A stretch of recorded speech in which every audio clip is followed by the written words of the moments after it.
just have you stop right here. Place and click. You solemnly swear or affirm the testimony you shall provide in the matter now in hearing shall be the truth, the whole truth, and nothing but the truth, so help you God under the pains and penalties of perjury. I do. Please have a seat in the witness stand. Just keep your voice up nice and loud. Thank you.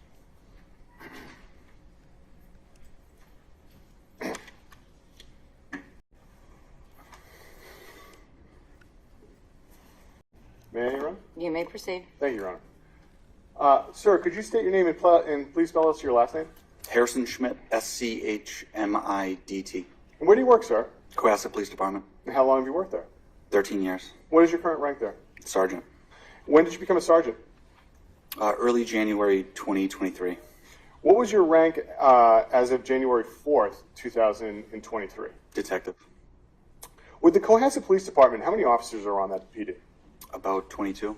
And how many detectives are there? One detective and one detective supervisor. As a detective, what were your responsibilities?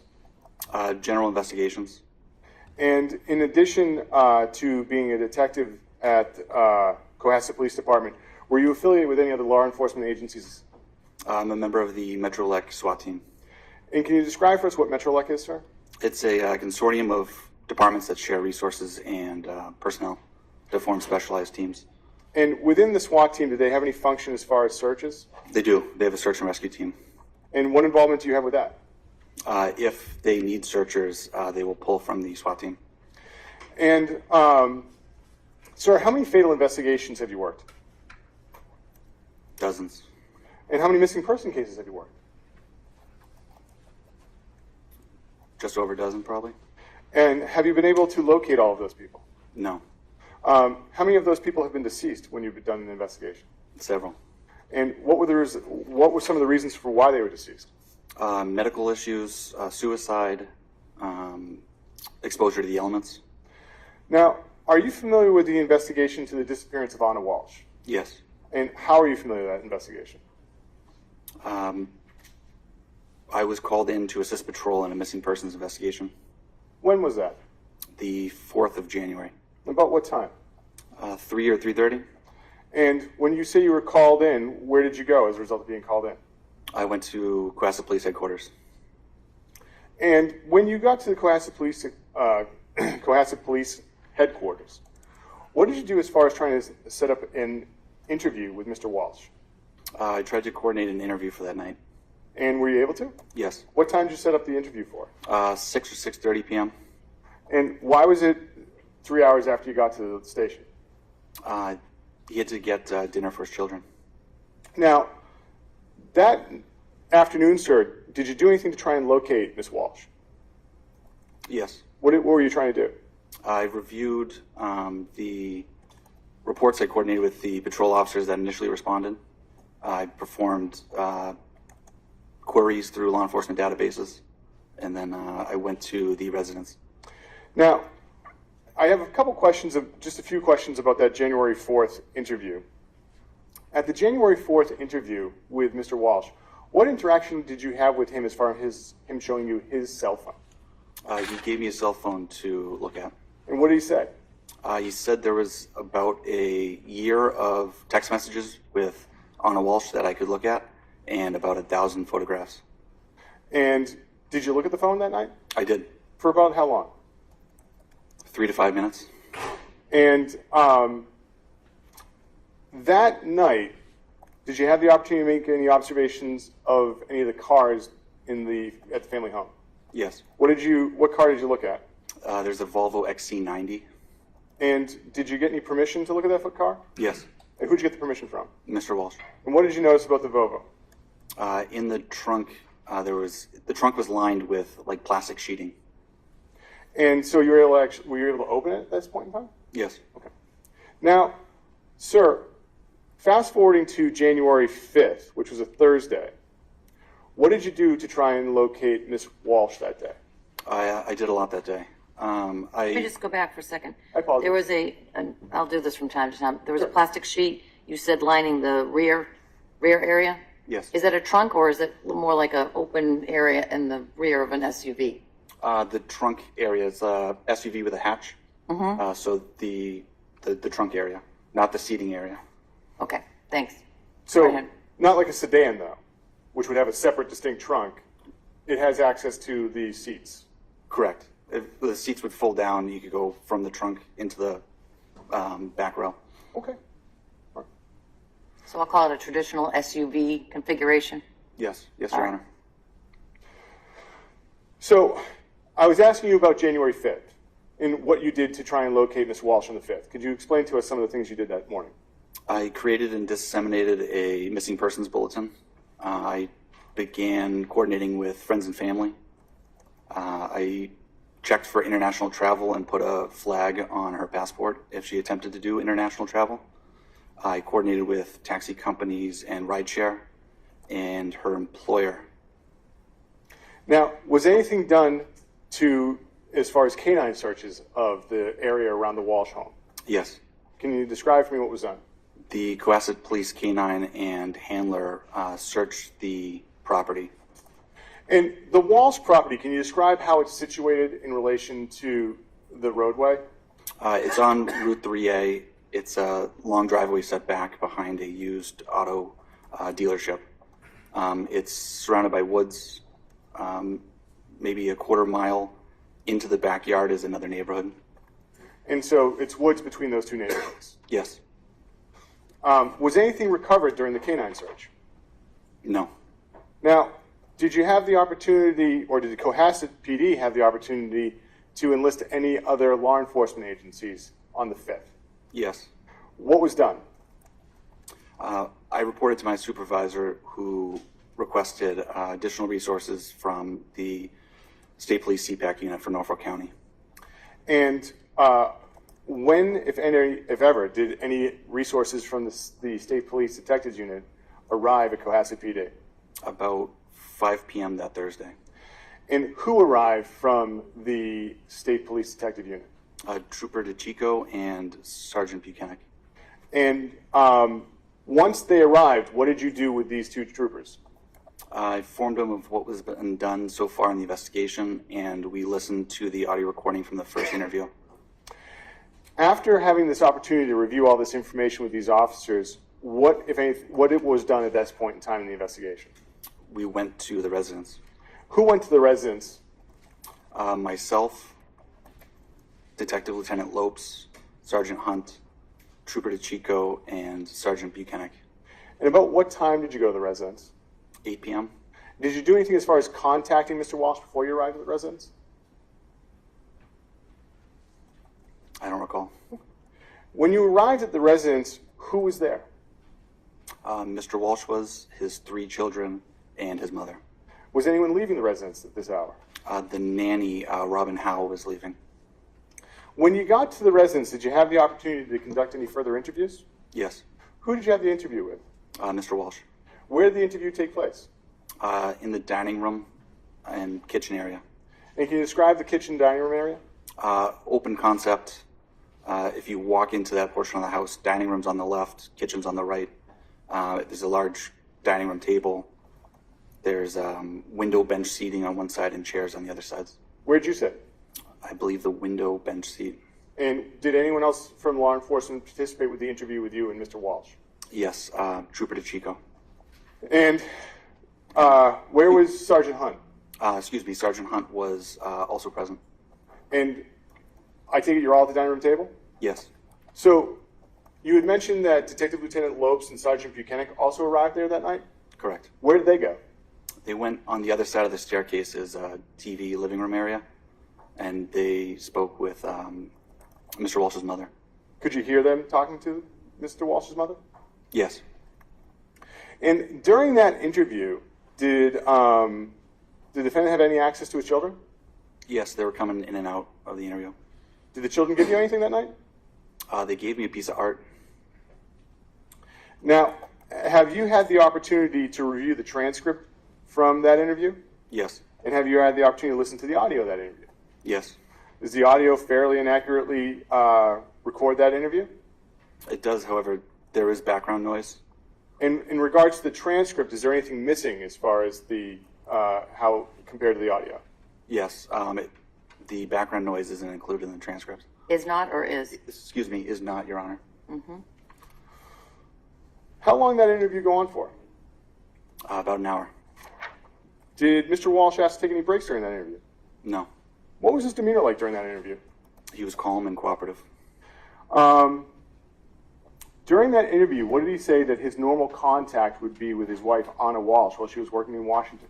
A daily contact.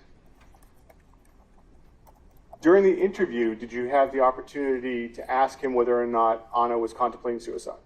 Yes. And what was his response to that? She wouldn't do that. What, if anything, did he say she was unhappy about? Stress from work and distance. And was he asked about extramarital affairs on either side? Yes. What did he say? Neither of them had extramarital affairs. Did you ask, or was he asked on whether or not, if they had had an argument the morning she left January 1? Yes. What was his response? There wouldn't have been enough time that morning.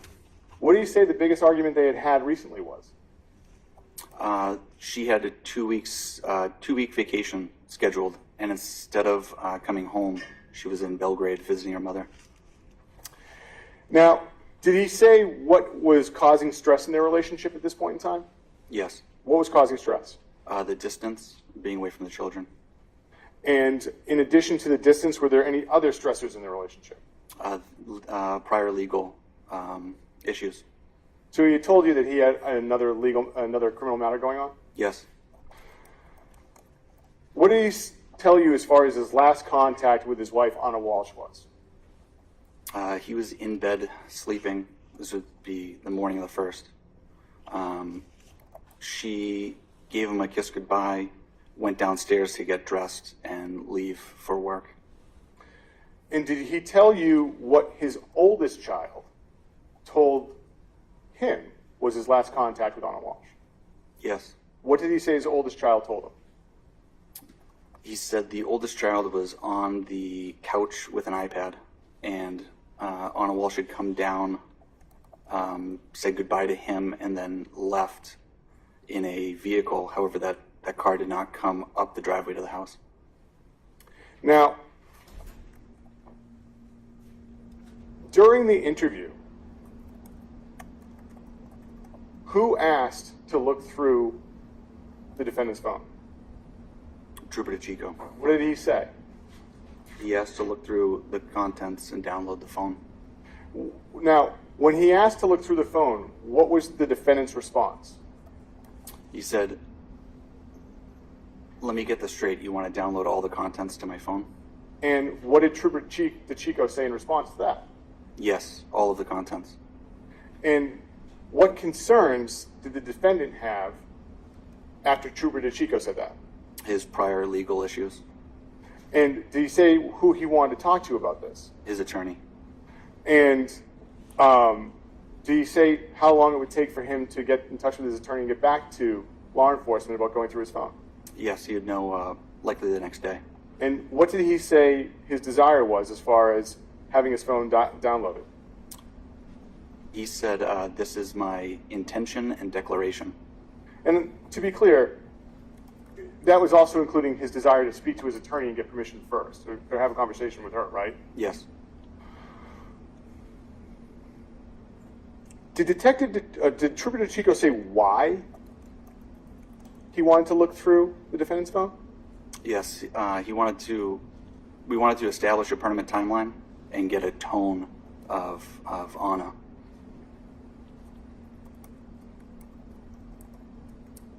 During the interview, was there any conversation about conducting a forensic interview of the children? Yes. What was discussed? We explained what it was, and we had scheduled one for the following day at 10 a.m.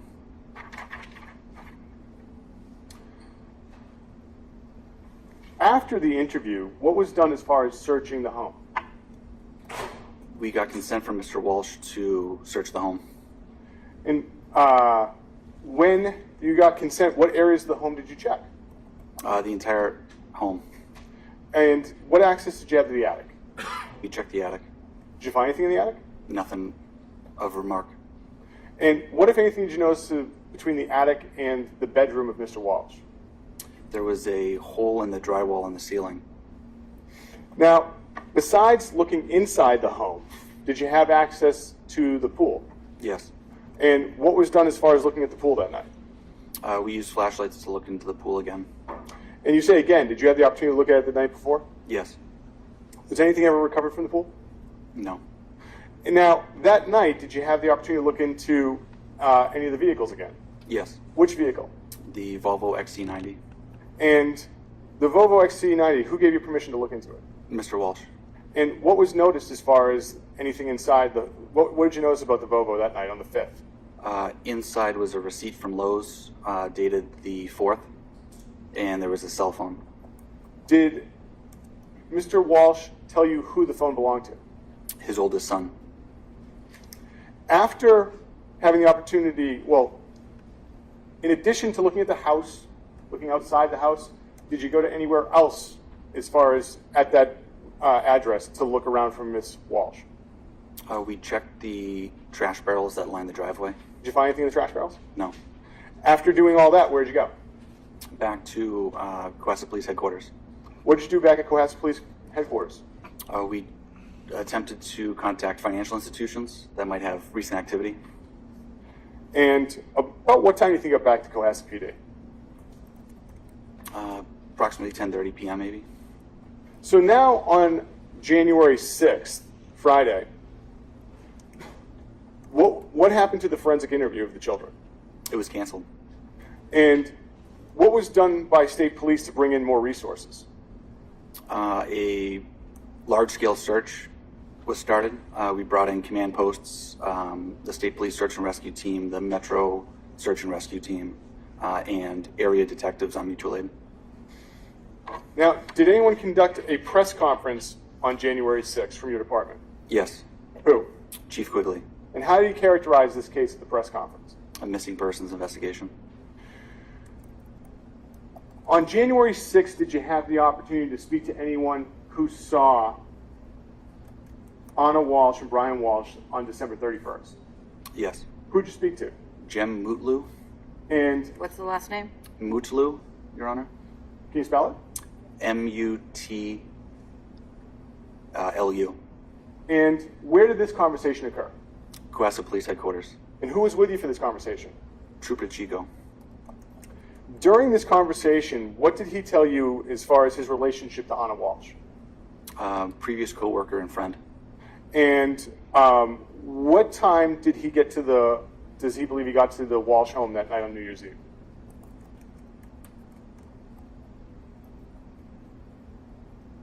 I don't recall what time he got there. Did he say what interaction he had with the children that night? Yes. What interaction did he have with the children that night? The oldest child had come down the stairs, and he took a photo with the oldest child and Anna Walsh. And did he say whose phone they took it with? If you remember. I don't recall. And after the oldest child came downstairs, was there any further interaction with the children? No. What time did he say he left? After 1 a.m., between 1 and 1:30. What did he say the demeanor was of everyone there? Good. Now, who on January 6th was working on speaking with Mr. Walsh's attorney about getting access to his cell phone? Sergeant Buchanan. And do you know if any digital devices were obtained from Mr. Walsh? Yes. What day? Friday. The 6th? Friday the 6th. And were you there when they were obtained? No. Now, do you know when those devices were returned? Saturday. The 7th. Correct. Now, did you have the opportunity to speak with the defendant again on January 7th? I did. Approximately what time? 2 p.m. And where did this conversation take place? His residence again. And who was at the residence when you had this conversation with him? His attorney. And do you know her name? Attorney Tracy Minor. In addition to yourself, the defendant, and Attorney Minor, was anyone else there for the interview? Yes. And who else was there? Trooper DeChico and Trooper Proctor. Now, did you have the opportunity to hear the recording of that interview? Yes. And does it fairly and accurately depict the interview as it occurred that day on January 7th? Yes. Did you have the opportunity to review the transcript? Yes. And does the transcript fairly reflect the audio recording? It does. Is there anything missing? There's certain discernible parts, and at one point in time, a dog's barking in the background that's not in the transcript. And, Your Honor, the Commonwealth would be seeking to mark those as exhibits, which is already in the binder, but for the record, those are chapters 7 and 8, Your Honor. 7 would be the audio file, 8 would be the transcript, and there's a drive in the binder that has all 4 audio files, Your Honor. Is that this? Yes, Your Honor. You said that was just exhibits, or is marked as tab 7 and 8. And so what's on here is 7, 8, and the previously identified, what was it, 1, 2? So the audio, the drive would have exhibit 2, for the January 4th interview, exhibit 5, which would be the January 5th interview, and at this point in time, exhibit 7, the January 7th interview. Okay. And I listened to the interviews that were on the drive that you gave. Are those the same that I listened to? Yes, Your Honor. Okay, thanks. Any objection to 7 and 8? No, Your Honor. All right, great, thanks. Sergeant, I'd like to ask some questions about this interview now. Are you familiar with what Viber is? Yes. What is Viber? Communication app. And what is WhatsApp? Also a communications app.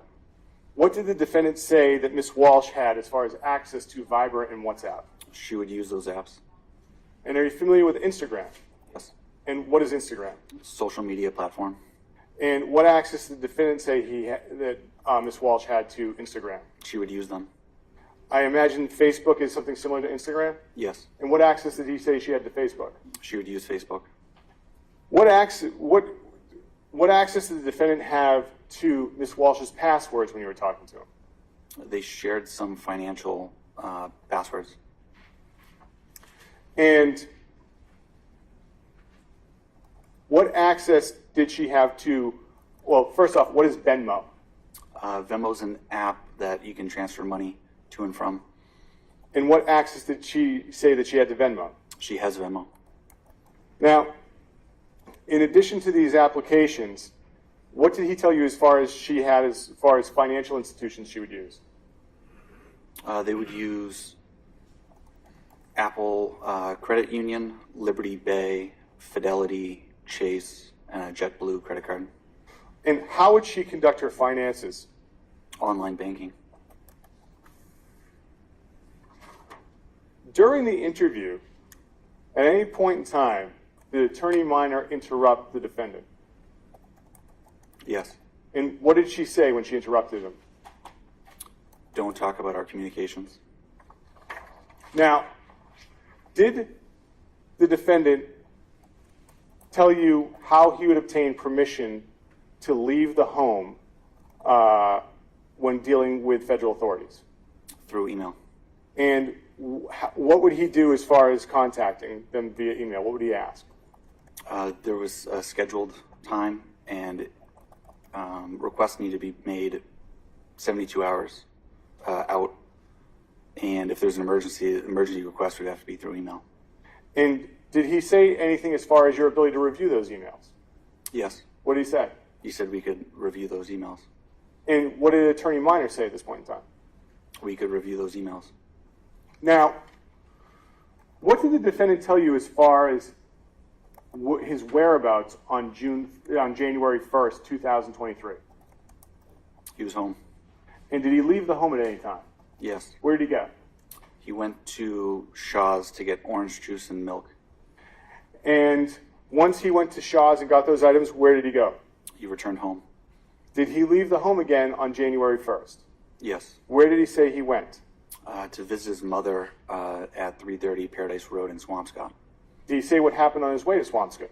He got lost. In addition to going to visit his mother, did he go to anywhere else in that area? Yes, he went to Whole Foods and CVS. And besides those stores, did he tell you any other locations he went to on the 1st? There was discussion of possibly going to a Walgreens. Now, what did he tell you as far as where he went on January 2nd? to Norwell to get ice cream with his son. And during this interview, did anyone ask him about the name Richard Walker? Yes. Who asked about Richard Walker? Trooper DeChico. And did he know Richard Walker? No. What was the significance to you at this point in time of the name Richard Walker? I had received an email with a ransom request from an email address with the name Richard Walker. And when had you received this email in relation to the interview that you were conducting with the defendant at this point in time on January 7th? Before.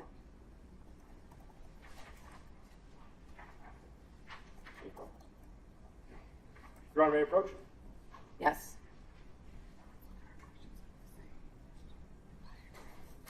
Sergeant, I'm showing you a copy of a document. Do you recognize that? Yes, Is that the email you received from with the name Richard Walker attached to it? it is.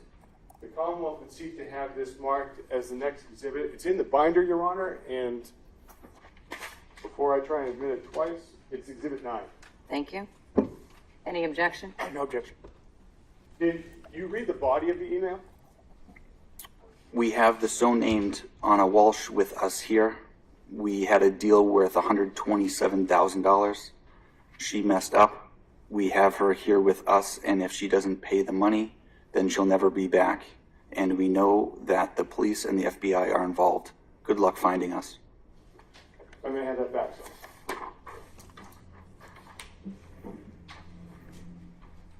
Besides Trooper DeChico mentioning that name once, was there any further discussion of Richard Walker or the substance, or even the substance of the email? No. Now,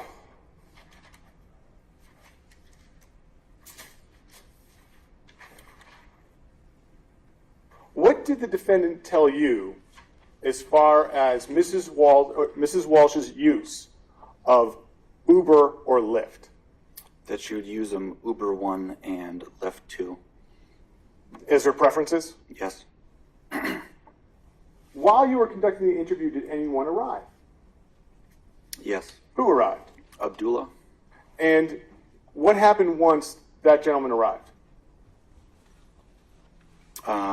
Attorney Minor advised Mr. Walsh to get him to leave. And what did Mr. Walsh do? He went to the door and got him to leave. And was the defendant ever asked how Anna Walsh would communicate if she lost her cell phone? Yes. What did he say? He didn't know at first.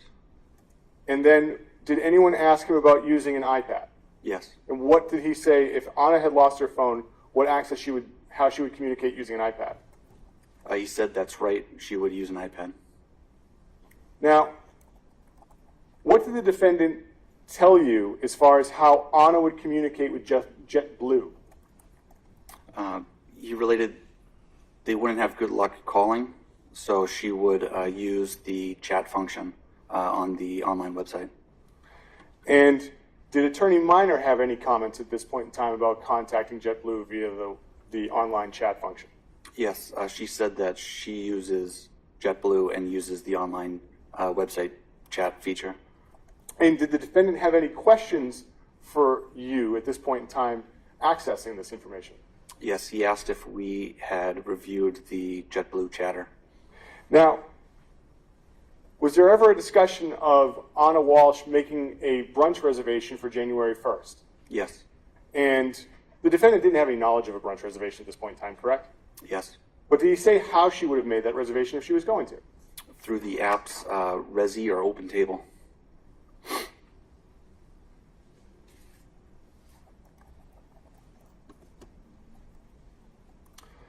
Now, how long was this interview?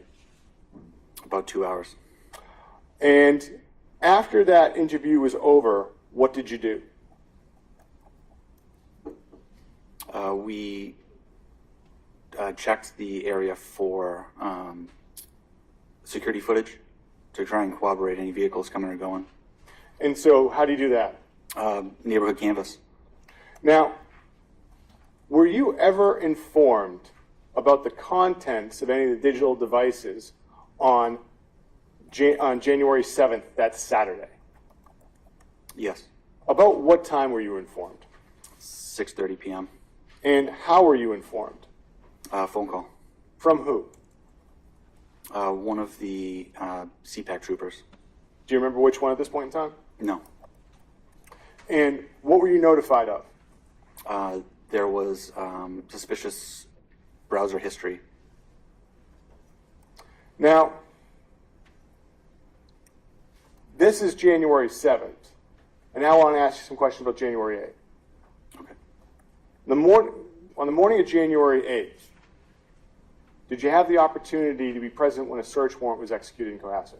Yes. Where was it executed? The residence. 516 Chief Justice Cushing Highway. Correct. And who was executing the search warrant?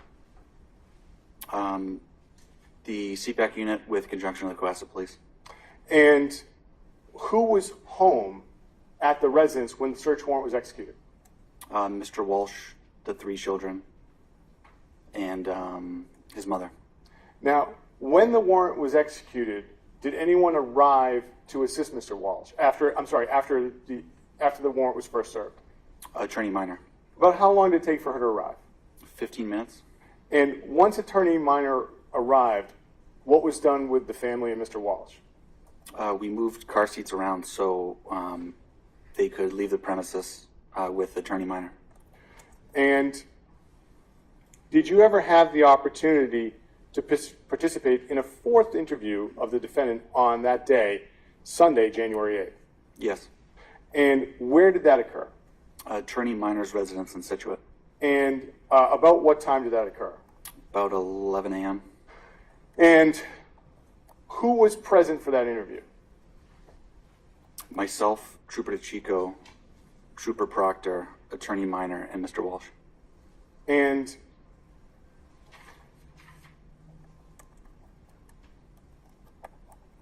during the interview, what was discussed? The browser search history. And what did the defendant say he would do with the iPad as far as helping the children? He would put on spooky movies for him. And did he say he did anything else with the iPad? No. How long did this interview go on for? Just over 10 minutes. Who stopped the interview? Attorney Minor. And once the interview was terminated by Attorney Minor, what did you do? I shut off the recorder and we left. And did you ever have the opportunity to see Mr. Walshe again that day? Yes. About what time? 4 p.m. And where did you see him? Attorney Minor's residence. And what were you doing at Attorney Minor's residence at 4 p.m. on January 8th, Sunday? I placed him in custody. And where was he taken to once he was placed into custody? Cohasset Police Headquarters. He was booked there? He was. May I have a moment, Your Honor? You may.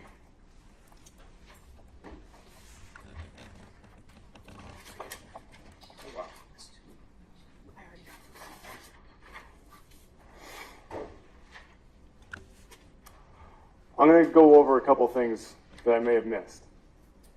On January 4th, which was Wednesday, the first day you met Mr. Walshe, what did he say to you about looking at anything on his phone? We could look at anything if it would help. And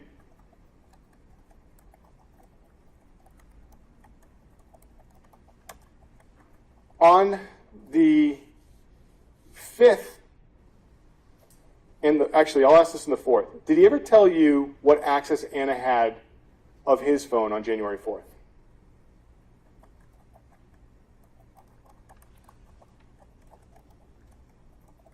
On the 4th, he said that Anna would use his device, or excuse me, would use his phone, and that she would send photos from his phone to herself if she liked them. And on the 5th, what did he say as far as Anna's access to his phone? When now you're with the Trooper Chico on this second day.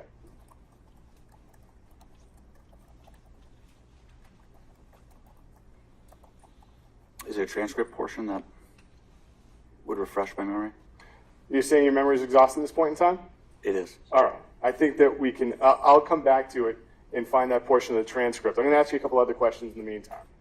On the 5th, how did you get the Volvo open? He provided the keys to us. And what was the difference in the Volvo from the 4th to the 5th? The plastic sheeting in the trunk was not there. When you arranged the interview for when you arrange interviews with the defendant, how would you do it? Would you call him? Would you just show up? What was your process? Both occurred. And who was the person that canceled the forensic interview of the children on January 6th? Mr. Walsh. Are you aware of what time Mr. Walsh's devices were returned to him on January 7th? Would have been around the time of the interview. Before it began? Before it began. And did he describe for you on that Saturday, January 7th interview of what happened as far as getting lost that day going to his mother's residence? Yes. What did he tell you? He said he did not have his cell phone with him, so he took the wrong route. And what did he say as far as the location of his cell phone from January 1 into January 2? His children had moved it. He didn't know where it was. And, sir, concerning the 4th interview that you had with the defendant on January 8th, was that recorded? Yes. And did you have the opportunity to review that recording? Yes. And is it a fair and accurate representation of that interview? It is. And was there a transcript created of that interview? Yes. And does it fairly reflect that audio recording? It does. And, Your Honor, so I would be moving to enter in as the exhibits 11 and 12 in the binder as the audio file and the transcript for the January 8th interview. Any objection to that? Objection. Okay, then.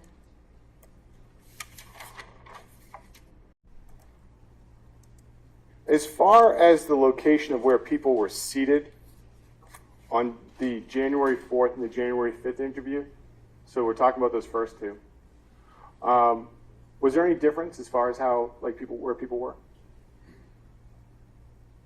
I was seated in a chair for the first one. I think I was on the bench. I was on the bench for the second one. But everyone was around the dining room table? Correct. And everyone was seated? Yes.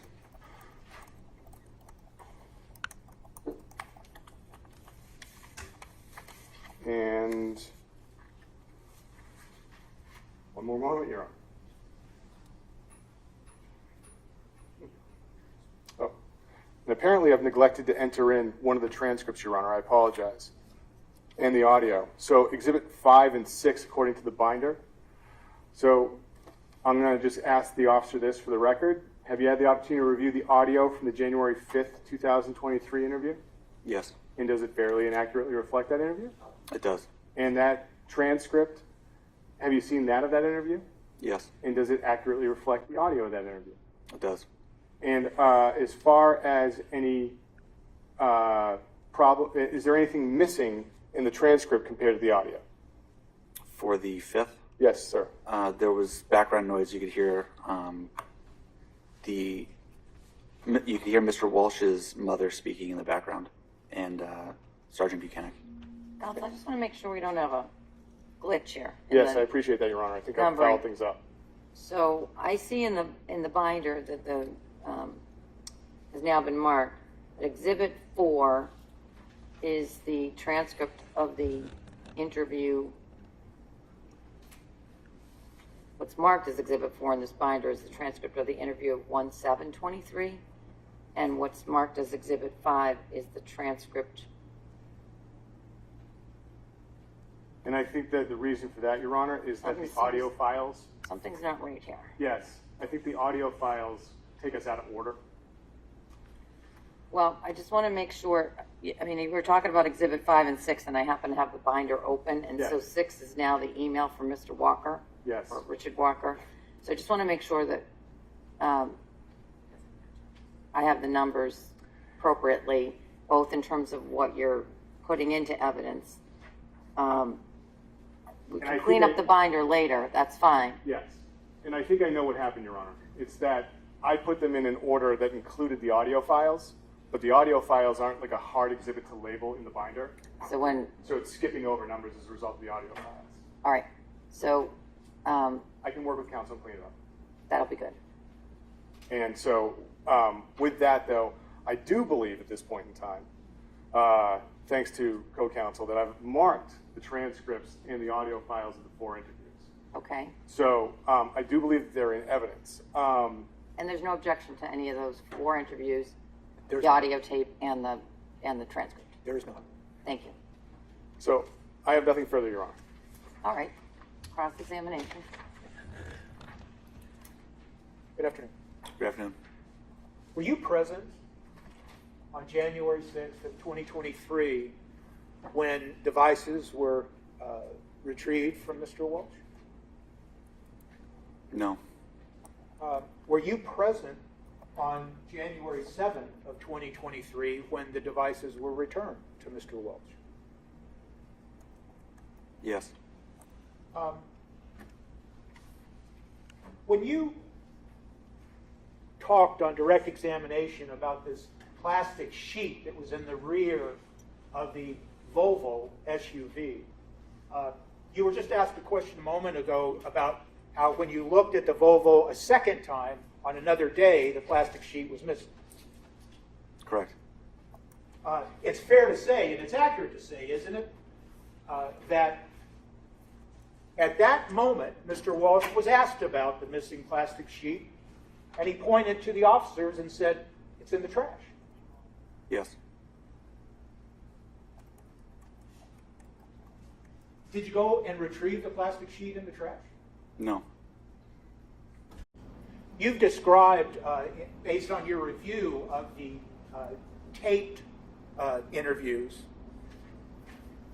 that you were present for, that the taped interviews are an accurate representation of what happened, and the transcript is an accurate representation of what was stated during those interviews, correct? Yes. And you've said repeatedly that there was background noise, correct? Correct. And the background noise included dog barking, correct? Yes. And that dog's name is Luna? Hans. And it's the name of the dog. Dog's name is Hans? Dog's name is Hans. Okay. Hans. The dog, when you listen to those taped recordings, you can hear that barking go on and off during different periods of time during the recording, correct? Yes. And in fact, when you listen to those recordings, you can hear other people talking in the background at times, can't you? Yes. And it's fair to say then that during these interviews that you testified to under direct examination, there were times when it was hard to even hear what was going on, correct? Can you repeat that, please? There were times during these interviews that you testified to on direct examination, and let's focus on the interview of January 5th and the interview of January 7th. There were times when it was even hard to hear everything that was going on. Yes. It's also accurate, isn't it, that when you began asking Mr. Walsh questions on January 5th,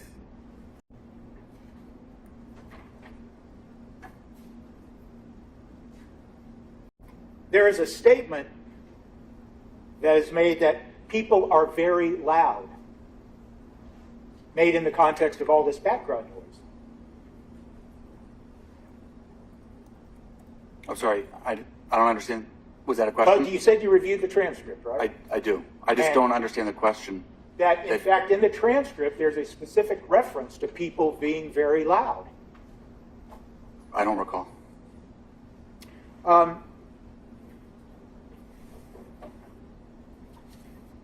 And as I'm looking for that, I'll just keep asking you questions until I find it. Page 19. Mr. Walsh told you that he was having a hard time sleeping, correct? Yes. He said he was having a hard time thinking, correct? Yes.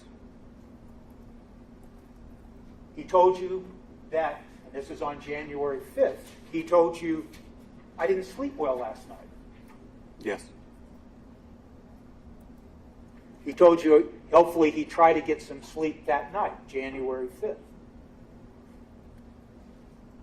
I don't recall that portion. All right. And at one point, now your rank now is what? Sergeant. So started to call you Detective Sergeant Schmidt.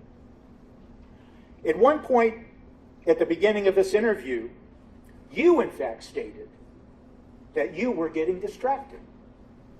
Which interview? I'm sorry. January 5th. January 5th. Yes. And that distraction, once again, was the result of all this background noise and the dog barking and things like that. Yes.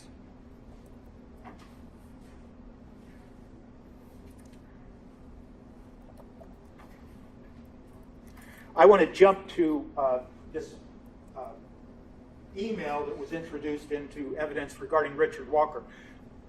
When did you first come into possession of that email? It was sent to me with the timestamp on the email. I believe it was early morning hours of the 7th. Okay. You knew nothing about Richard Walker and this email before you received it? Correct. And once you received it, did you conduct some kind of investigation? I notified my supervisors that I had received it. When you refer, during this testimony regarding this motion, when you refer to supervisors, are you referring to Cohasset Police Department supervisors? Are you referring to Mass State Police? Cohasset Police Supervisor. Okay, and who would that be? Detective Lieutenant Lopes. Lopes. Yes. So Detective Lieutenant Lopes was your supervisor? Correct. Okay.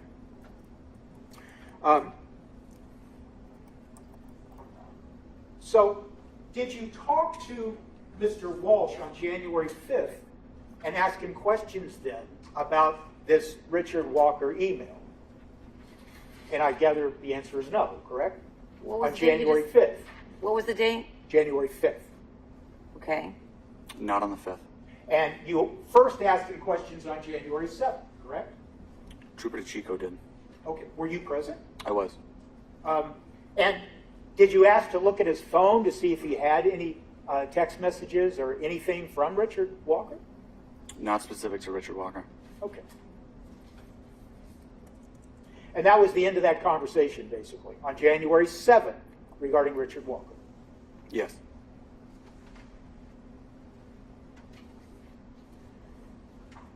You testified on direct examination that during the January 5th interview, at some point, Trooper Chico asked if he could look at the contents of Mr. Walsh's phone. Yes.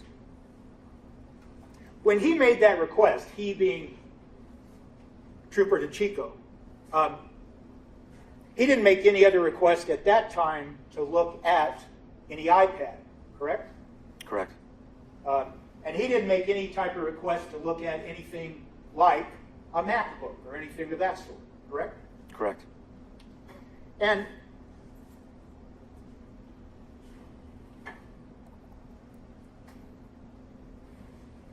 when you testified on direct examination that Trooper DeChico said our words to the effect of we want to download the entire contents. You were talking about the entire contents of the cell phone? Correct.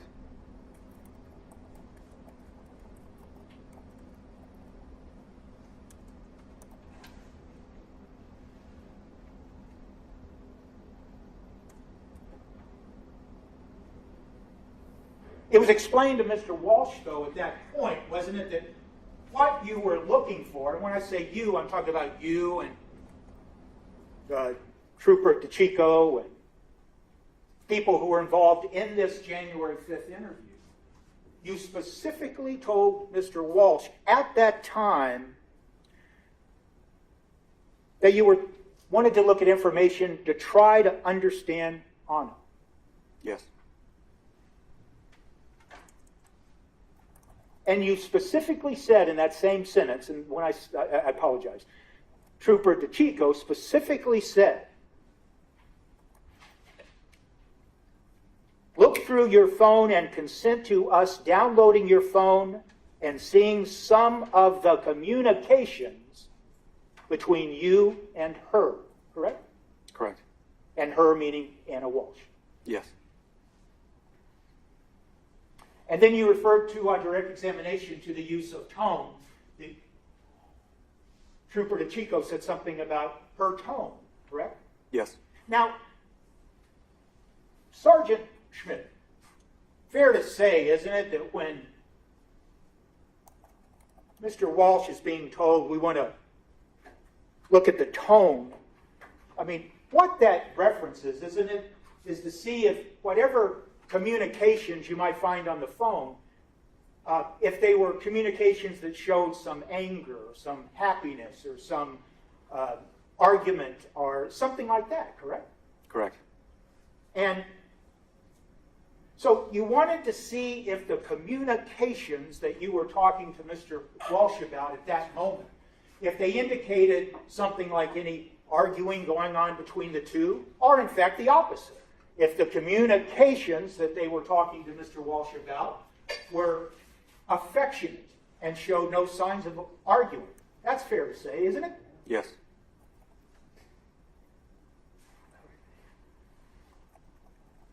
And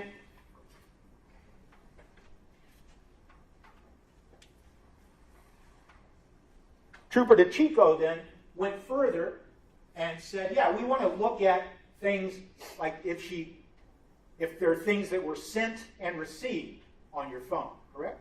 Yes. Sent and received, and that is in the context of communications, isn't it?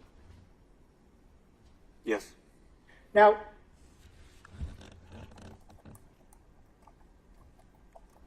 then this request of Mr. Walsh goes on, and Trooper DeChico then says, or asks Mr. Walsh, it'd be helpful if we can create a permanent timeline of the events of the 1st, the 31st, and the 1st, and maybe get a better insight into Anna, correct?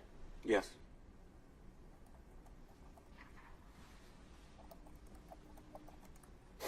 Mr. Walsh was asked, are you okay with that, correct? I don't explicitly remember that part.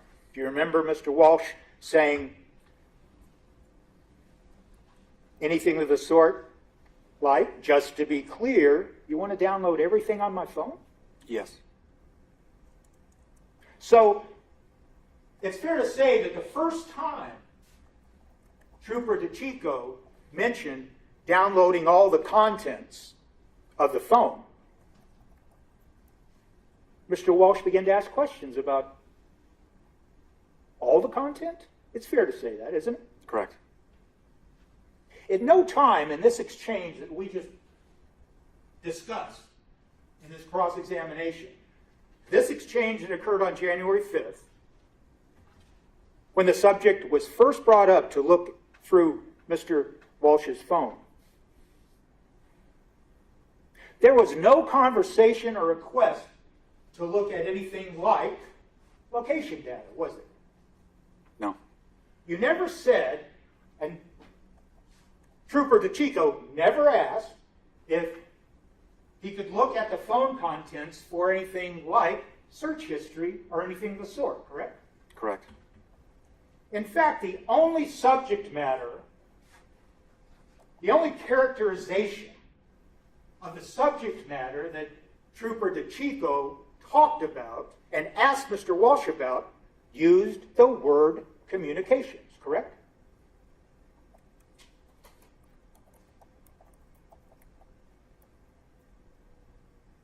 I think I'd have to refer to the transcript to make a definitive agreement with that. Right?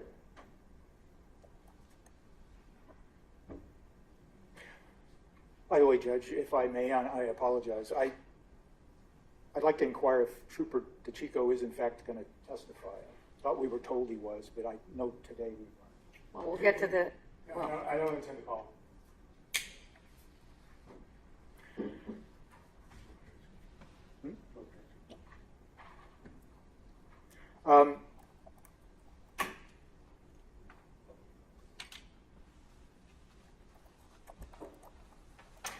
Then it's fair to say, isn't it, that when Mr. Walsh asked about the entire contents, he was told by Trooper DeChico that we will download, with the extraction, we'll download all the contents to your phone, yes.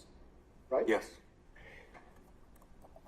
Trooper DeChico never stated that they were going to review or analyze or look at the entire contents of his phone, did he?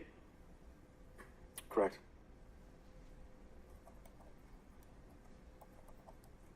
And then Mr. Walsh said something to the effect of, that's a lot.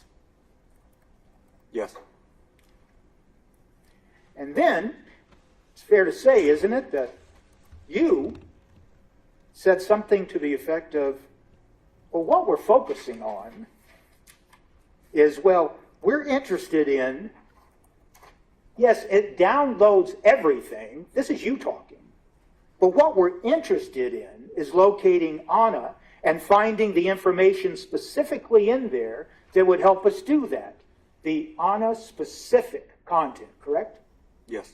And in that statement you made to Mr. Walsh, you never said anything, you, Sergeant Schmidt, you never said anything about looking at search history or location data or anything of the sort, correct? Correct.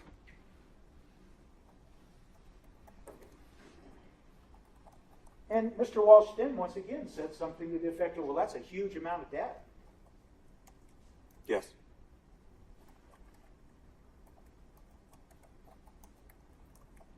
He was asked about what his concern was, correct? Yes. And he actually first responded, I don't know. Correct? I don't recall that.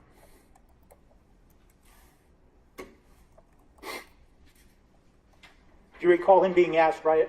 Do you recall him being asked during this particular part of the January 5th, 2023 interview that he was asked, well, are there other legal issues?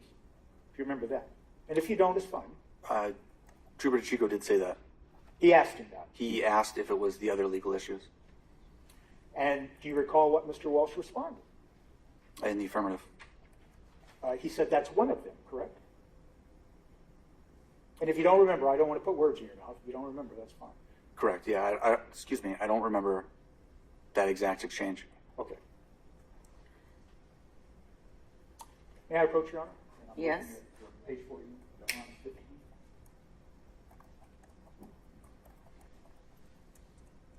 Just going to show you these lines starting at line 13. 13. What's the page number, Counsel? Yes, page number 41. I was just about to say that. There's no jury in the box.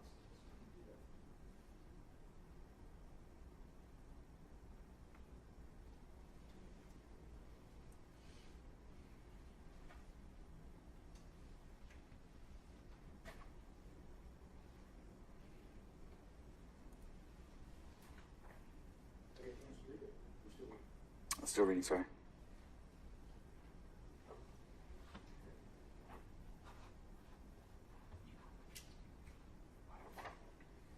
Having read that, does that refresh your memory?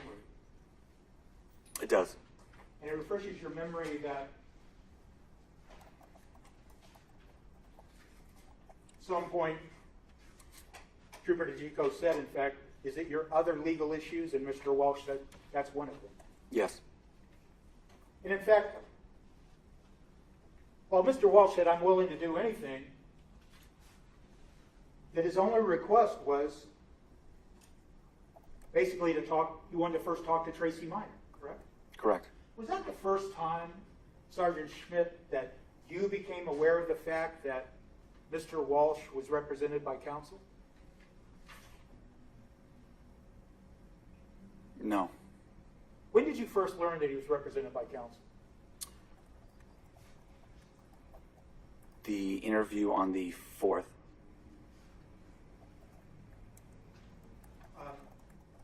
Were you provided contact information on January 4th of 2023 of Mr. Walsh's attorney? No. Did you ask for it? No. Did you learn about Mr. Walsh being represented by counsel Through Mr. Walsh or some other source? Mr. Walsh. So when you learned that he was represented by counsel, Sergeant, did you pause and consider reaching out to his counsel instead of continuing to ask him questions? At what point in time? On January 4th, when you said you first learned about him being represented by Tracy Minor? No.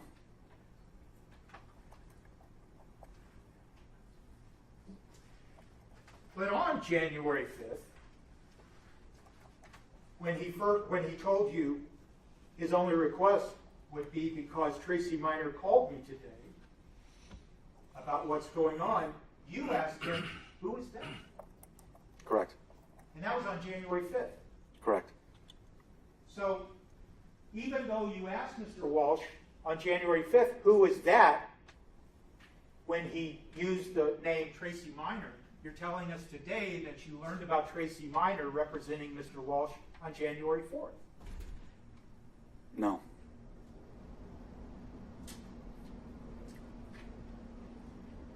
If I may explain. Sure. Mr. Walsh related that he had an attorney on the 4th. However, she was not named. I learned about the name on the 5th during that second interview. Okay. But you did learn that he was represented by counsel on the 4th, is what your testimony is here today, then? Yes. Is that exchange, when you learned about Mr. Walsh being represented by counsel on January 4th, is that contained in the January 4th interview? I don't recall.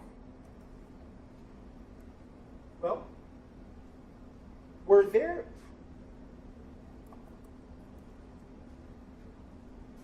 conversations other than with Patrol Officer Lawrence with Mr. Walsh on January 4th that contain statements that don't appear in the interview transcript or in any of the reports? Yes. And have you ever been asked to reduce to writing statements of Mr. Walsh that otherwise don't appear in your reports or Lawrence's reports or in the January 4th transcript of your conversations with him? No. What other statements can you tell this court about that Mr. Walsh made to you on January 4th that did not find their way into any report or into any transcript? There's conversations about the house and rental property when we did the walkthroughs of the premises. All right. Anything else that you recall? Not at the moment. All right. It's fair to say then that your memory of any other statements that do not appear in reports or in the transcript, those were not statements that included Mr. Walsh saying, you know, you can look at the entire contents of my phone, you can look at anything you want, or words to that effect, correct? Correct. By the way, Sergeant Schmidt, did you ever have any conversations with a district attorney named Lynn Beelan about this case? I don't recall any. All right. Do you know who Assistant District Attorney Lynn Beelan was or is? Yes. Okay. Had you interacted with her in other Norfolk County cases? No. So your conversations with Assistant District Attorney Beelan would be limited to this particular case or this investigation? I don't recall any communications with her. Okay. How about conversations? Related to this case, no. Okay. So I guess it's fair to say that you never had any conversations with Assistant District Attorney Lynn Beelan regarding any agreement to search any devices, correct? Correct.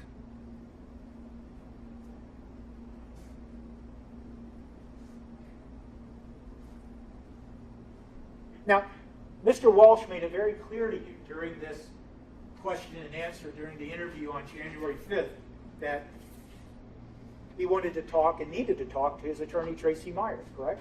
Yes. Myers, correct? Yes. And he made it very clear that he had to talk to his attorney, Tracy Minor, before he agreed to anything about turning over his phone, correct? Correct. And once again, that discussion, when I just limited it to his phone, his iPhone, this discussion about talking to Tracy Minor didn't include any reference to searching any iPad or iPads or MacBooks, correct? Not that he discussed with me.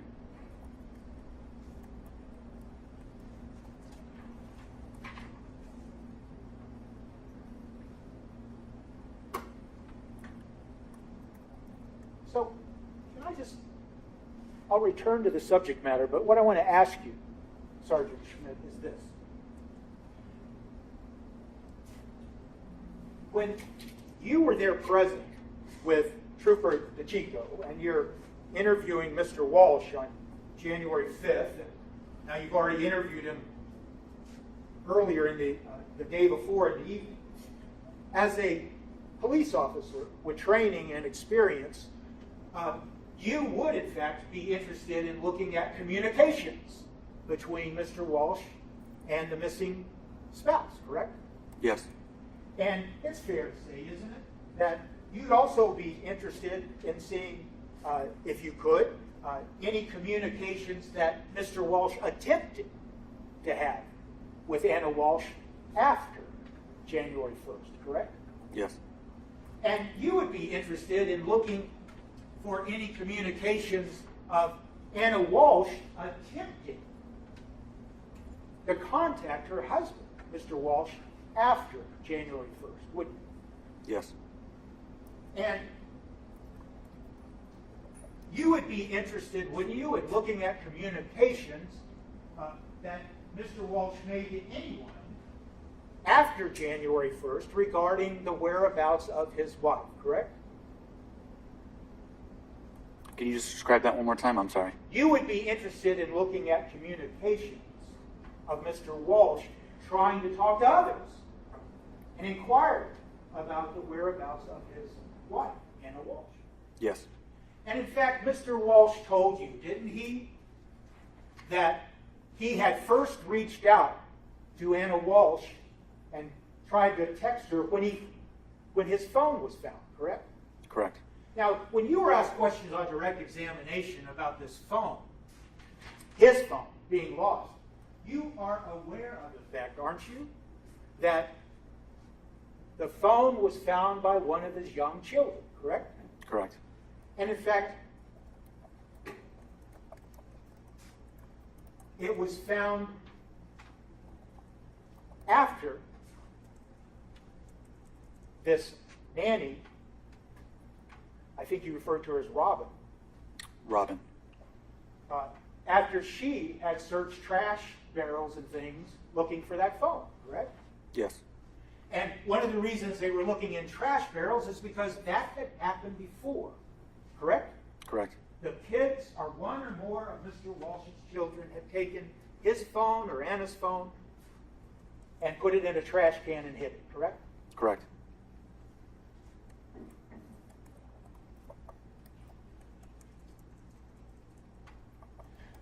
So getting back to your experience as a police officer and an investigator, it's fair to say, isn't it, that there would be interest in looking at communications from Mr. Walsh, not just on December 31st of 2022 and January 1st of 2023, but communications that went and extended past the 1st, possibly the 2nd, correct? Yes.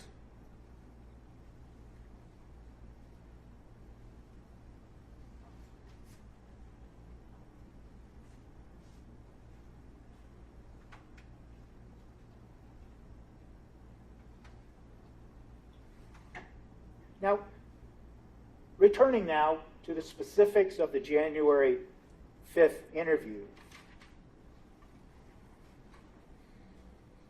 One of the things that Mr. Walsh told you when you were asking about downloading the contents of his phone was, aside from there was an enormous amount of information and things like that, he said that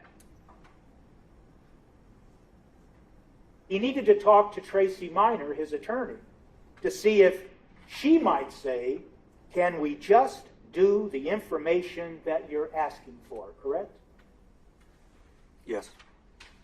And up to this point, when that statement was made by Mr. Walsh, the only thing, the only subject matter that had been discussed with him, either through you or Trooper DeChico, was communications, correct? We talked about downloading all the contents of the phone and communications to set the tone. Right, but I understand that. But once again, just going back to some earlier direct and cross-examination, when the comment was made, yes, we want to download the entire contents of the phone, either you or Trooper DeChico then immediately said, but really all we're looking for is information about Anna Walsh, and once again you talked about communications, correct? Yes. So even if in the context of we want to download the entire contents of your phone, in the same context of that statement, it was made we're looking for communications, correct? Yes. And we're looking for communications and Anna's tone, correct? Yes.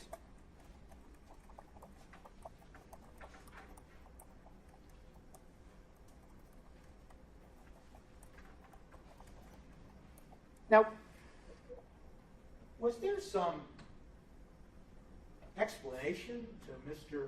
Walsh at this point in the January 5th interview where Trooper DeChico starts telling Mr. Walsh something about your concerns? I think we need a search warrant for that information to be used against you. Do you remember that? I do. Now, can you tell the court why that was made at that time when Mr. Walsh was informing both you and Trooper DeChico that he had concerns about having you download all this information? Objection. Sustained.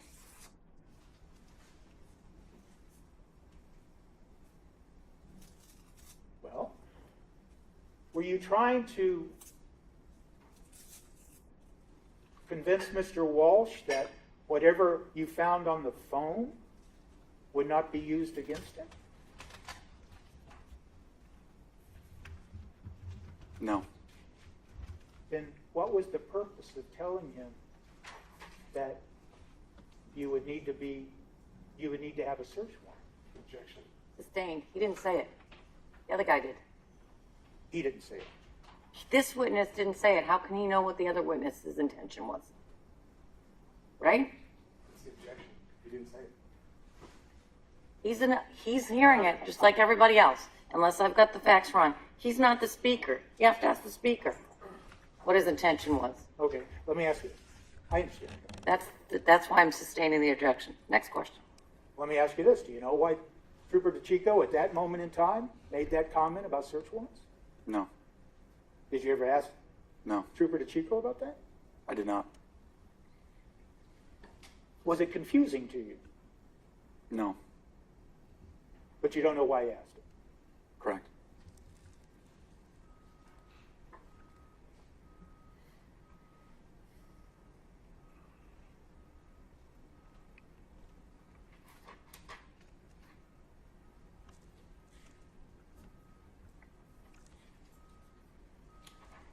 Mr. Walsh did tell you that he used his phone for work, didn't he? Yes.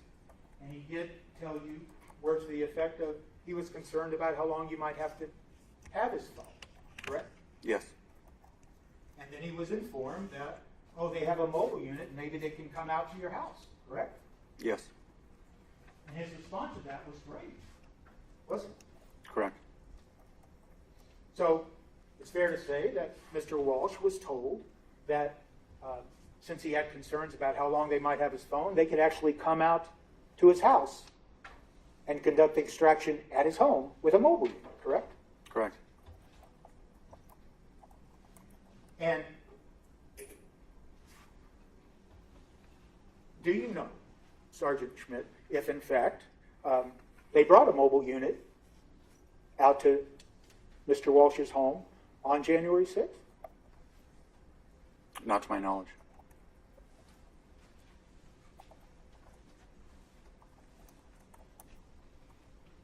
And then Mr. Walsh tells both you and Trooper DeChico that his only request is to talk to Tracy, his attorney, and to let her know and to give her his risk exposure, right? Correct. So it's fair to say that based on what you were hearing Mr. Walsh say, it was clear to you, wasn't it, Sergeant Schmidt, that he was not going to agree to turn over his phone or have it reviewed unless and until he talked to Tracy Minor. Objection. I'll let him have that one. I'm sorry, could you repeat that? Just so I have it clear. Sure. Probably wasn't a very articulate question. That it was clear to you, wasn't it, based on the responses that Mr. Walsh was giving to both you and Trooper DeChico, that he was not going to agree to either turn over his phone or to have you look at the communications without first talking to his attorney, Tracy Minor. Yes.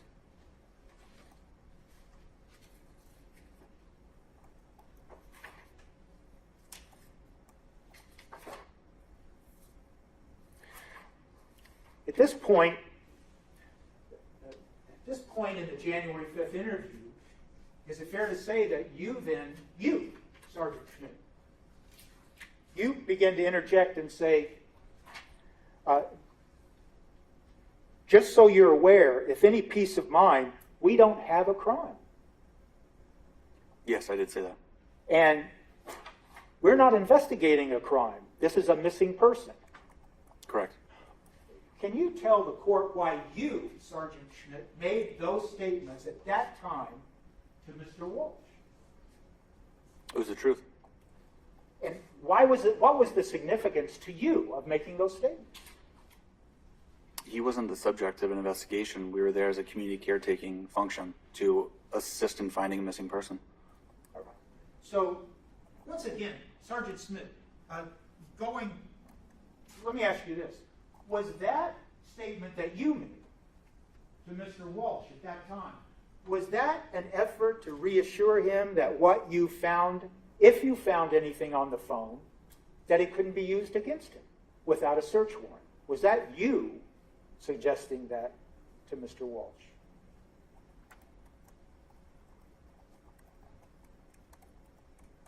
No, I wasn't thinking like that during that conversation. Okay. Were you trying to reassure him that whatever you found on the phone, you, Sergeant Schmidt, would not intend to use it against him? I was trying to tell him exactly why we were there.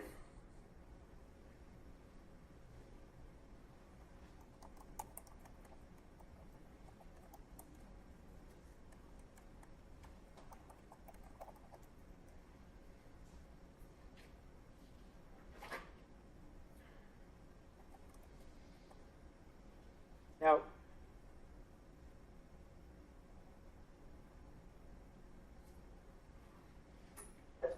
so at this point, after it became clear that Mr. Walsh was asking to talk to his attorney, Tracy Minor, before he made any agreements regarding his phone, then the subject matter of the inquiry on January 5th changed, didn't it? You started asking other questions about relative to your investigation. Correct? Yes.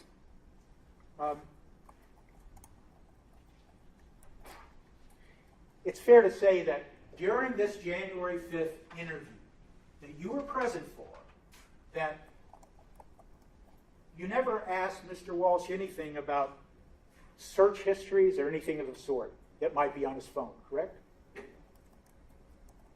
Correct. And you never asked him anything about what is referred to as what's referred to as location data, correct? Correct.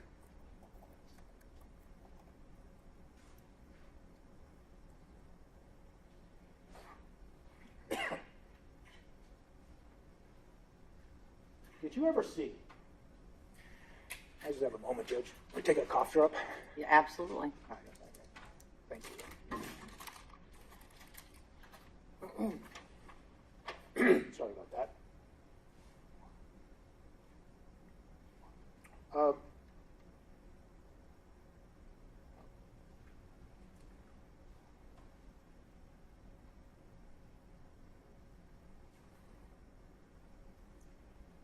You were asking questions about, I'm going to jump ahead and come back to January 5th, but you were asking questions about the January 7th interview you were present for, correct? Yes. In the January 7th interview, for the first time, Mr. Walsh was told, you know, it's important for us to create a timeline for you to avoid suspicion, correct? Words to that effect? Yes. That statement about creating a timeline to avoid suspicion being placed on Mr. Walsh, that was first made on January 7th, correct? Yes. And that was the evening of January 7th, correct? The interview? Yes. No. Okay. It was, what time was the January 7th interview? About 2 p.m. Okay. Afternoon. Afternoon. And it went on for quite some time. About 2 hours. And up to that point, on January 5th, it was never suggested that you needed to establish some kind of timeline to avoid suspicion, was it? That subject matter never came up on January 5th. Correct. It never came up on January 4th, correct? Correct. And when that suggestion was first made to Mr. Walsh on January 7th, the devices had already been turned over, correct? This is the 7th? Yes. Yes. And in fact, when that statement was made to Mr. Walsh on January 7th, the devices had actually already been returned to Mr. Walsh, correct? Yes. And in fact, when that statement was made to Mr. Walsh on January 7th, what's been referred to as an agreement as to what could be searched on the devices that had already been reached, correct? To my understanding. Okay, because when you say to my understanding, it's because you weren't involved in those, quote, negotiations, were you? Correct. Did you ever see an email exchange between Assistant District Attorney Lynn Beelan and Attorney Tracy Meyer?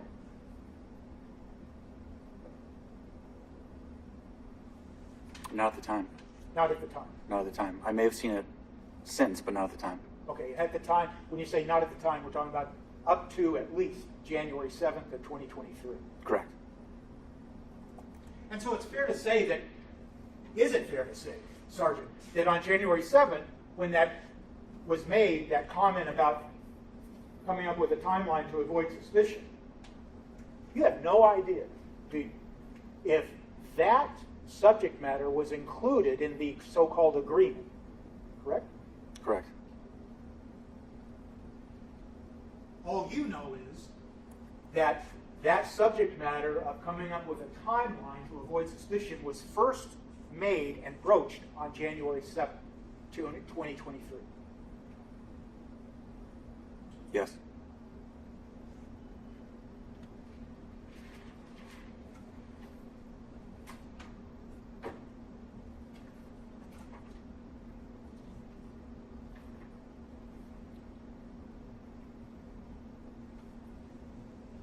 Did you have any conversation on January 5th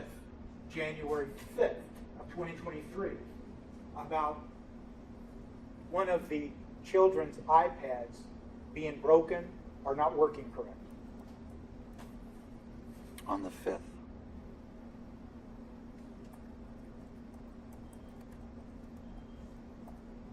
I don't recall. Were you present at the house, Mr. Walsh's house, on January 6th of 2023?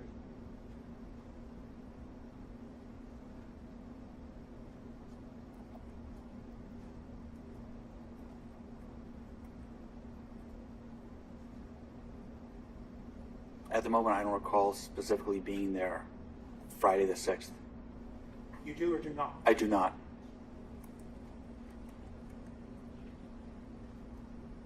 You, it's fair to say you didn't write any report about being present on January 6th, correct? Being don't- present on January 6th.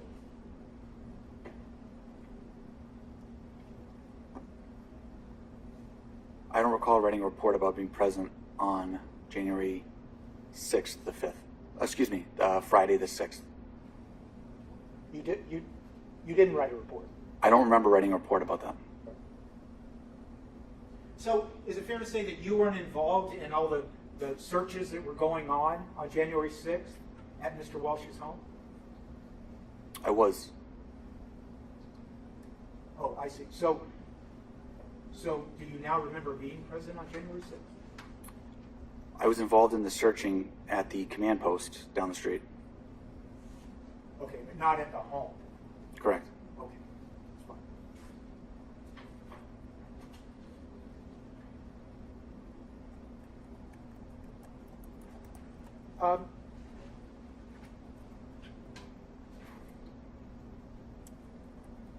Let me ask you this, Sergeant Schmidt. How long had you been a detective with Cohasset Police Department up to January of 2023? About 8 years. And it's fair to say in those 8 years, you tried to engage in to try to perhaps get someone's consent to turn over a device, correct? Yes. And sometimes those devices might include a cell phone or search of a car or anything like that, correct? Correct. Is it fair to say that Cohasset Police Department has a form that might be entitled consent to search or anything like that? Yes. And the reason for using a form like that, consent to search, is to make sure that there is a record evidence that the person you're asking for consent from, that they give their consent voluntarily? Yes. And you have a document that reflects that, correct? Correct. And in that document of consent to search, it'd be fair to say that you would also include what the parameters of the search is going to be, correct? Yes. And you do that because you don't want there to be any confusion down the road about what the person agreed to and what the person didn't agree to, correct? Correct. And one of the reasons you don't want that problem to arise is because you don't want your investigation, in whatever case those are, you don't want your investigation to be compromised and questioned whether that person actually gave their voluntary consent, correct? Correct. Have you ever seen in this case whether there was ever a consent to search any device used by either yourself, Cohasset Police Department, or the Mass State Police? You asking about a form? Yeah. I did not see a form. Have you ever worked with the Mass State Police in conjunction with any other case where you've seen them use a consent to search form?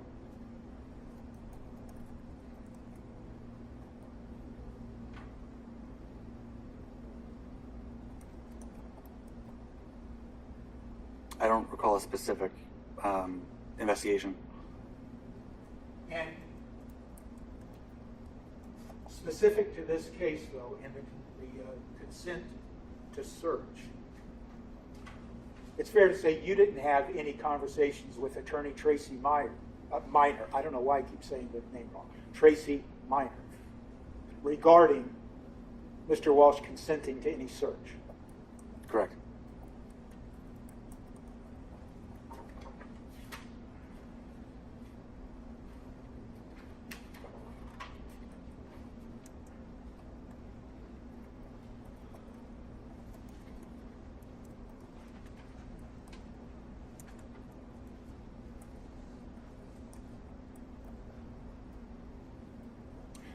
When you were talking and Trooper DeChico was talking and asking Mr. Walsh questions on January 5th, we all agree that the only subject matter that was referenced specifically was, quote, communications, correct?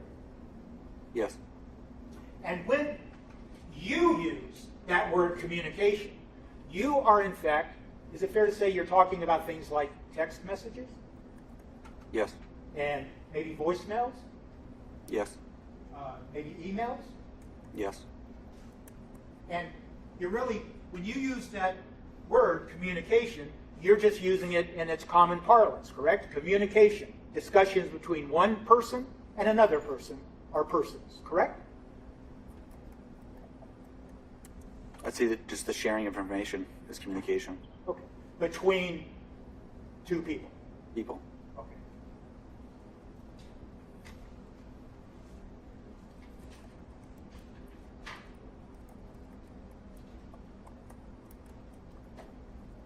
When you were asked questions on direct examination about someone by the name of Abdullah coming to the house, did you conduct any further investigation of this person named Abdullah? Further from that moment, Yes. I did not. Okay. Is it fair to say, Sergeant Schmidt, that in the January 5th interview that you participated in of Mr. Walsh, that the phrase, quote, marital privilege was never used? I don't recall it being used. Okay. And is it fair to say, Detective Schmidt, that during the entire interview of January 5th,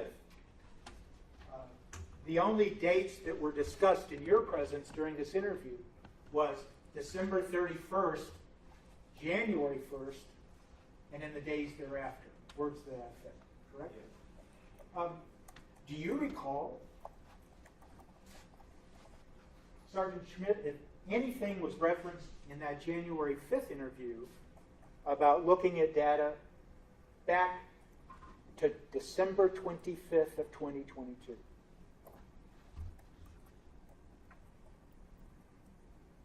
I don't recall that in the interview.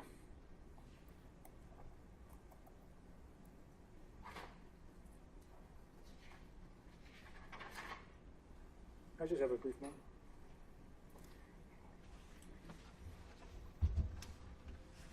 That's all I have, Judge. Thank you. Thank you. Any redirect? A few, Your Honor.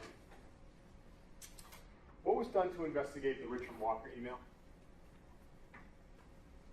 The forensic specialists of the state police conducted a search warrant for Google and the records they hold to look into that email address.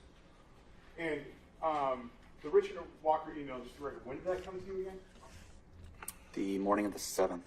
And also, sir, when you were asked about Abdullah on cross-examination, did you ever have the opportunity to interview that individual? I did. When? I believe it was the 5th. And during the interview of January 5th, what difficulty did you have hearing the defendant when you were discussing looking through or downloading his phone? None. And in addition to discussing the tone and communications, what was discussed as far as timeline when looking through his phone? It would help investigators establish a permanent timeline.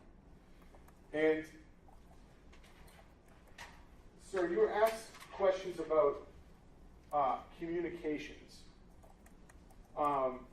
when in digital devices. What do you consider an online chat via a web page? Communication.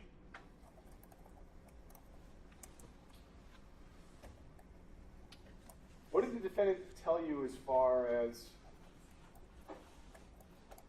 May I have a moment, Your Honor? Yes. What was Attorney Minor representing the defendant for when you were discussing her initially? Federal investigation. And when you were there, what involvement did you have with this federal investigation when you were interviewing the defendant these times? None. And so why were you interviewing the defendant on these days? to find a missing person, Anna Walsh. What knowledge did you have about the federal investigation when you went to interview him? Or what he had told me.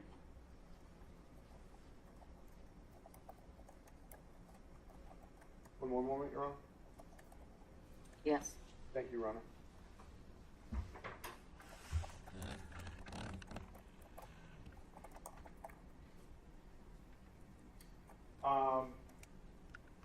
On the car, sir,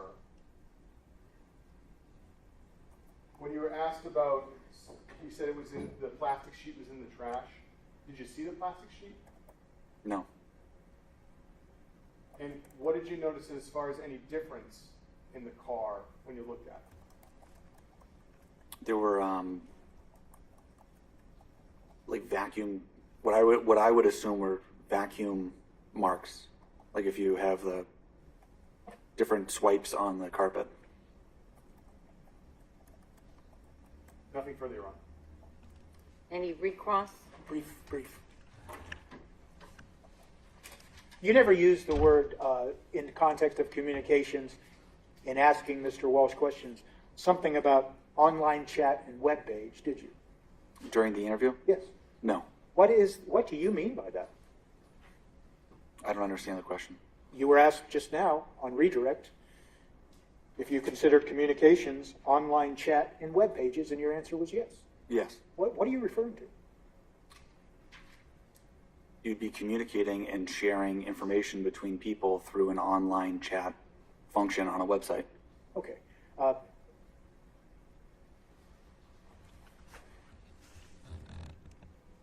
In all the discussions you had with Mr. Walsh based on, grounded in January 4th, January 5th, and even on January 7th, there was no discussion about online chats using a particular web page, was there?